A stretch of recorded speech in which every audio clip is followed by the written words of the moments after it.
New comedy drama Demolition is a very unique take on grief. It's by Canadian director Jean-Marc Vallée, and it stars Jake Gyllenhaal, who told RTK about swinging that sledgehammer. You're taking apart my marriage.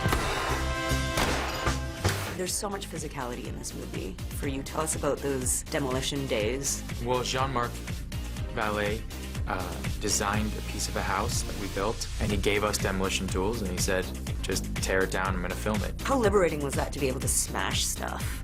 Liberating? Yeah, I think that there's this sense of that. You only get one shot at actually destroying something, so you always want to make sure that it looks right. In the juxtaposition of all that physicality in the demolition, there's also silence and there's stillness. There's no dialogue in a lot of the scenes. It's so impactful. Tell us about Jean-Marc Vallée's brilliance in that. I was just so impressed after this run of great films that Jean-Marc has done, and culminating with Dallas Buyers Club and Wild. So it was a no-brainer. We actually caught up with Vallée after the film's world premiere at the Toronto International Film Festival, where he told us why he couldn't let this project go. I related to it a lot, and it was so unpredictable, funny. I laughed out loud. It was irreverent by moment, always edgy, and yet deeply moving. It was especially moving for Chris Cooper, who plays the role of a grieving father for the first time since his own son's sudden death 11 years ago.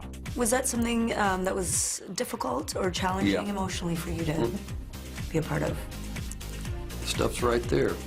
Always on the surface. Yeah. You have to take everything apart And figure out what's important. Demolition hits theaters today. Oscar winner Kevin Costner and breakout star Gal Gadot, you know, Wonder Woman, hit the red carpet in London last night for the premiere of Criminal. The action thriller sees Costner play an ex-convict who has the memories and skills of a dead CIA agent transferred into his brain. They messed with me. Thought they knew what they'd get, but they were wrong.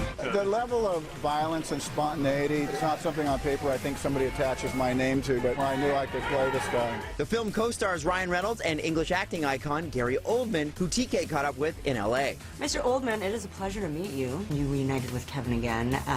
What was it like for you to see him in this role, which is quite unusual for him, I think? He's the one beating me up. Right.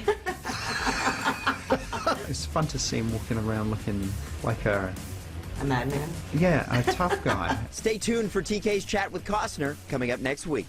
Also coming up next week, we'll have TK's interview with the stars of Barbershop: The Next Cut, but we'll give you a sneak peek today. This is the town I love, and right here at the heart of it all is where everyone comes together. The barbershop. Congratulations. It's nice to see you guys back. You take the men's sanctuary and turn it co-ed. Now we have a battle of the sexes. And that's the new dynamic. When you've been gone 12 years and you're on your third movie, you want to make sure that it's as great as possible, and to be able to hold up against the first two and hopefully be better. We was both struggling to keep our shops afloat, so we had to work together. Saved us both. And remember, as always, to get your entertainment news here first in the morning and anytime on Twitter as well, @InCity.